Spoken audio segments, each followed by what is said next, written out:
Hello' guys welcome back to my YouTube channel. আপুনি যদি TikTok বন্ধ হোৱাৰ বাবে দুখ কৰি আছিল তেনেহ'লে এতিয়াৰে পৰা আপোনাৰ দুখ দূৰ কৰিবলৈ ইনষ্টাগ্ৰামে নতুনকৈ ছিষ্টেম আনিছে। আপুনি টিকটকৰ দৰে ভিডিঅ' বনাব পাৰিব। আপুনি ইনষ্টাগ্ৰামত টিকটকৰ দৰে ভিডিঅ' কেনেকৈ বনাব মই আজি আপোনালোকক এই ভিডিঅ'টোত ষ্টেপ বাই ষ্টেপ দেখুৱাম। চ' আপোনালোকে ভিডিঅ'টো শেষলৈকে চাই থাকক স্কিপ নকৰাকৈ। পোনপ্ৰথমতে আপুনি প্লে ষ্টৰত গৈ ইনষ্টাগ্ৰাম আপডেট কৰি লওক, তেতিয়াহে আপুনি ইনষ্টাগ্ৰামৰ টিকটক ভিডিঅ' বনোৱা ছিষ্টেমটো ব্যৱহাৰ কৰিব পাৰিব।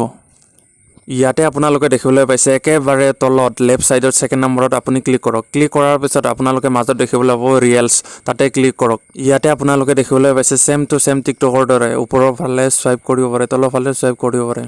আপুনি যদি ভিডিঅ' বনায় তেনেহ'লে ৰাইট ছাইডত একেবাৰে ওপৰত দেখিবলৈ পাইছে কেমেৰাৰ দৰে, তাতে ক্লিক কৰক। তাতে ক্লিক কৰাৰ পিছত ইয়াতে আপোনালোকে দেখিবলৈ পাইছে বহুতকেইটা অপশ্যন। প্ৰথমতে আছে অডিঅ', তাৰপিছত আছে স্পীড, আপোনালোকে ভিডিঅ'টোৰ স্পীড মেইনটেইন কৰিব পাৰিব। তাৰ তলতে আছে ইফেক্ট, আপোনালোকে ইফেক্ট দিব পাৰিব। তাৰ তলতে আছে টাইমাৰ, আপোনালোকে ভিডিঅ'ৰ টাইমাৰবিলাক মেইনটেইন কৰিব পাৰিব। যদি আপোনাৰ ভিডিঅ'টো ভাল লাগে লাইক কমেণ্ট কৰিব, এনেদৰে ভিডিঅ' পাই থাকিবলৈ চেনেলটো ছাবস্ক্ৰাইব কৰিব, লগতে কাষত থকা বেল আইকনটো প্ৰেছ কৰিব যাতে মই ভিডিঅ' দিয়াৰ লগে লগে পোনপ্ৰথমতে আপোনালৈ ন'টিফিকেশ্যন যায়।